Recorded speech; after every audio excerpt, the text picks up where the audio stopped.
গুড়ের মিষ্টি হোক কিংবা যে কোনো মাংসের ঝোল, শুটকি ভর্তা, সর্ষে বাটা বা টক ঝাল যে কোনো চাটনি সবকিছুর সাথেই অসম্ভব মানিয়ে যায় এই একটাই পিঠা। খুব সাদামাটা দেখতে, কিন্তু স্বাদে আর অনুভবে ভীষণ মুগ্ধ করে। এই হলো আমাদের চিরচেনা চিরপ্রিয় চিতই পিঠা। কিন্তু সত্যি বলতে কি, এই সহজ পিঠাটা বানাতে গিয়ে বিপদে পড়েনি এমন মানুষ হয়তো আজকাল খুব কমই আছেন। কখনো পিঠা শক্ত, কখনো পিঠা ফোলেই না। আজ তাই লাইফনে প্লেট নিয়ে এসেছে চিতই পিঠা বানানোর একেবারে ব্যাটারের সঠিক মাপ, ঠিক ঘনত্ব আর নিখুঁত নিয়ম, যাতে একদম নতুনরাও খুব সহজে কোনো ভয় ছাড়া নিখুঁত চিতই পিঠা বানাতে পারেন। তাহলে আর দেরি কেন, চলুন শুরু করা যাক আজকের এই মজাদার যাত্রা পারফেক্ট চিতই পিঠা বানানোর পথে। এই পিঠাটি তৈরি করার জন্য সর্বপ্রথম আমরা নিয়ে নেব আতপ চাল 4 কাপ। আর যেহেতু চালগুলো কমপক্ষে 2 থেকে 3 ঘন্টার জন্য ভিজিয়ে রাখতে হবে, তাই আপনারা নিশ্চয়ই দেখতে পাচ্ছেন আমরা চালগুলো আগে থেকে ভিজিয়ে রেখেছিলাম। এবার আমরা নিয়ে নেব 1 কাপ পরিমাণ পোলাওয়ের চাল। এই চালটা একেবারেই অপশনাল, তবে যেহেতু পোলাওয়ের চালের নিজস্ব একটা মিষ্টি গন্ধ থাকে, তাই এই চালটা ব্যবহার করলে পিঠার স্বাদটা আরো বেশি ভালো আসবে। পোলাওয়ের চালটুকু আমরা ঠিক একইভাবে আলাদা করে আপনাদের দেখানোর জন্য ভিজিয়ে নিয়েছি, তবে আপনারা সব চাল একসাথে মিশিয়ে ভিজিয়ে নিতে পারেন। এবার আমরা একটি ব্লেন্ডার জারে অল্প অল্প করে চাল নিয়ে নেব। ব্লেন্ডারে খুব বেশি চাল একবারে ব্লেন্ড করলে প্রথমত চালের গুঁড়াটি মিহিভাবে ব্লেন্ড হবে না, দ্বিতীয়ত বেশি চাল একবারে অ্যাড করলে ব্লেন্ডার নষ্ট হয়ে যাওয়ার সম্ভাবনাও থাকে। এবার এতে দিয়ে দেব খুব সামান্য পরিমাণ কুসুম গরম পানি। চিতই পিঠার ব্যাটারটা কিন্তু বেশ অনেকটা পাতলা হয়, কিন্তু মিক্সচারটা যেন খুব মিহিভাবে ব্লেন্ড হয়, তাই এখানে আমরা সামান্য পানি অ্যাড করে নিচ্ছি। খুব বেশি পানি অ্যাড করলে চাল ব্লেন্ড করার পর কিছুটা দানাদার চালের অংশ থেকে যাবে এবং পিঠা খেতেও তেমন একটা স্বাদ হবে না। এবার আমরা চালগুলো খুব ভালোভাবে ব্লেন্ড করে ঠিক এমন একটা মিক্সচার তৈরি করে নেব। আপনারা নিশ্চয়ই দেখতে পাচ্ছেন চালগুলো ব্লেন্ড করে নেওয়ার পর কতটা মসৃণ হয়েছে। এবার আমরা ঠিক একইভাবে বারবার চালগুলো ব্লেন্ডার জারে ফিল করে ব্লেন্ড করে নেব। এখানে পানির পরিমাণ কিছুটা কম বেশি হলেও কোনো সমস্যা নেই, কারণ সবগুলো চাল ব্লেন্ড করে নেওয়ার পর আমরা পরিমাণ মতো পানি অ্যাড করে চিতই পিঠার জন্য পারফেক্ট ব্যাটার তৈরি করে নিতে পারবো। এখানে একটা বিষয় অবশ্যই খেয়াল রাখতে হবে, এই পুরো চালগুলো ব্লেন্ড করার সময় অবশ্যই কুসুম গরম পানি ব্যবহার করতে হবে, না হলে কিন্তু পিঠাগুলো পারফেক্টভাবে ফুলবে না। আপনারা নিশ্চয়ই দেখতে পাচ্ছেন আমরা একটু একটু করে সবগুলো চাল ব্লেন্ড করে ব্যাটার তৈরি করে নিয়েছি, এবং দেখলেই বোঝা যাচ্ছে আমাদের চালের ব্যাটারটা বেশ অনেকটা ঘন। আর যেহেতু আমরা চালগুলো বেশ অনেকগুলো ব্যাচে ব্লেন্ড করে নিয়েছি, তাই আগে কিছুক্ষণ ভালো করে মিক্স করে নেব।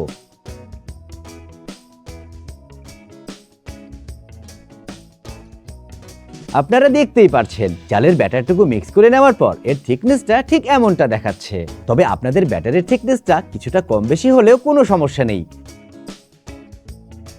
এবার আমরা এতে অ্যাড করে নেব স্বাদ অনুযায়ী লবণ। আমরা এখানে 1 চামচ লবণ ব্যবহার করেছি। এরপর দিয়ে দেব বেকিং পাউডার 1 চা চামচ। এবার এই ঘন মিক্সচারটি পাতলা করে নেওয়ার জন্য আমরা নিয়ে নেব কুসুম গরম পানি, এবং পানির গরমটা ঠিক এতটা হতে হবে যেন আঙ্গুল দিয়ে 3 থেকে 4 সেকেন্ড অনায়াসে রাখা যায়। যেহেতু চিতই পিঠা তৈরি করার নির্দিষ্ট কোনো পানির পরিমাণ হয় না, আর হলেও বিভিন্ন জনের বিভিন্ন ধরনের চাল হওয়ায় কারো রেসিপির সাথে কারো রেসিপি ম্যাচ করে না, তাই এখানে খুব সামান্য করে পানি অ্যাড করে নিতে হবে যতক্ষণ না ব্যাটারটি বেশ অনেকটা পাতলা হয়ে আসে। আর ব্যাটারটা ঠিক কতটা পাতলা হবে তা আমরা আপনাদের দেখিয়ে দিচ্ছি, তাই টেনশনের কিছু নেই। আর আমাদের ব্যাটারটি দেখেও যদি আপনার কিছুটা কনফিউশন থেকে যায়, সেক্ষেত্রে প্রথমেই ব্যাটারটি পুরোপুরি পাতলা না করে পিঠা বানাতে শুরু করবেন। পিঠা সুন্দরভাবে ফুলে না উঠলে আবার কিছুটা গরম পানি অ্যাড করে নেবেন এবং খুব ভালো করে মিক্স করে নিয়ে আবার পিঠা বসিয়ে দেবেন। আশা করি এই টেকনিক ফলো করলে আপনাদের পিঠাও আমাদের মতো নরম, ফুলকো এবং খুবই দুর্দান্ত হবে। আপনারা নিশ্চয়ই দেখতে পাচ্ছেন ব্যাটারে পানি অ্যাড করে খুব ভালোভাবে মিক্স করে নেওয়ার পর এর থিকনেসটা ঠিক কেমন হবে। যে চামচটা দিয়ে মিক্স করবেন সেই চামচটা উল্টো করলেই চামচের রংটা কিন্তু ব্যাটারের মধ্য দিয়ে দেখা যেতে হবে, তাহলেই মোটামুটি বুঝে নেওয়া যাবে যে আমাদের চিতই পিঠার ব্যাটারের থিকনেসটা একদম পারফেক্ট। এবার আমরা এই ব্যাটারটি ঠিক এভাবেই রেস্টে রেখে দেব কমপক্ষে 1 ঘন্টার জন্য। এই সময় চালের গুঁড়াটা ভালোভাবে পানি শুষে নেয় এবং ব্যাটারটাও আরো মসৃণ হয়। এতে করে পিঠা ভাজার সময় ভেতরটা নরম থাকে এবং টেক্সচারটাও হয় একদম পারফেক্ট। ব্যাটারটুকু রেস্টে রাখা হলে এবার আমরা চলে যাব আমাদের আউটডোর কিচেনে এবং চুলার আগুন জ্বালিয়ে এর উপর বসিয়ে নেব একটি চিতই পিঠার ছাঁচ। তবে আপনারা চাইলে গ্যাসের চুলাতেও পিঠাগুলো একইভাবে খুব সহজেই তৈরি করে নিতে পারবেন। ছাঁচটি গরম হতে হতে আমরা এর মাঝে একটি পাত্রে অ্যাড করে নেব কিছুটা তেল এবং তার সাথে দিয়ে দেব তেলের দ্বিগুণ পরিমাণ পানি। এবার যখন পিঠার ছাঁচটি বেশ অনেকটা গরম হয়ে আসবে, তখন আমরা একটি মোটা করে ভাঁজ করা সুতি কাপড় তেল পানিতে হালকা করে ভিজিয়ে নেব এবং এই কাপড়টি দিয়ে আমাদের গরম ছাঁচের উপরটা মুছে নেব। এতে করে পিঠার ছাঁচ যেই ধরনেরই হোক না কেন, পিঠা সহজেই লেগে ধরবে না। এবার আমরা চুলায় পিঠা বসানোর আগে ব্যাটারটি খুব ভালো করে মিক্স করে নেব এবং অবশ্যই প্রতিটি পিঠা বানানোর আগে ঠিক এভাবেই মিক্স করে নিতে হবে। এবার ব্যাটারটি মিক্স করে নেওয়া হলে আমরা কিছুটা ব্যাটার নিয়ে আমাদের পিঠার ছাঁচের ওপর দিয়ে দেব।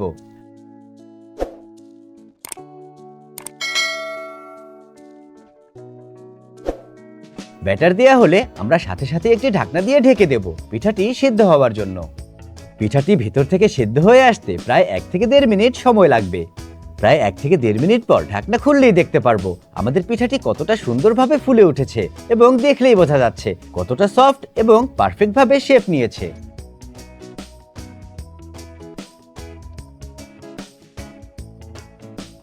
এবার আমরা আরেকটি পিঠা বসানোর আগে আগের মতোই তেল পানি ভেজানো কাপড় দিয়ে ছাঁচটি পুরোপুরি মুছে নেব এবং এক এক করে ব্যাটার দিয়ে পিঠা তৈরি করতে থাকবো। এখানে একটা কথা বলে রাখি, আপনি যতই পারফেক্টভাবে ব্যাটার তৈরি করেন না কেন, চুলায় দেওয়া প্রথম পিঠাটি ভালোভাবে ফুলবে এমন সম্ভাবনা একদম নেই বললেই চলে। এটা দেখেই অনেকে ব্যাটারে পানি মিশিয়ে ব্যাটার নষ্ট করে ফেলেন। তাই প্রথম পিঠা না হলেও আরো 2-1টা পিঠা বানিয়ে চেষ্টা করুন, কারণ শুধু ব্যাটার না, এই পিঠার জন্য দরকার পারফেক্ট টেকনিক, পারফেক্ট চুলার আঁচ এবং অনেকটা ধৈর্য। তাই হাল ছাড়বেন না, যতক্ষণ না আপনার চুলায় ঠিক এমন পারফেক্ট একটা পিঠা হচ্ছে ততক্ষণ চেষ্টা চালিয়ে যান। আর একবার শিখে গেলে পরে দেখবেন খুব সহজেই কোনো ঝামেলা ছাড়াই একের পর এক পিঠা তৈরি করতে পারছেন।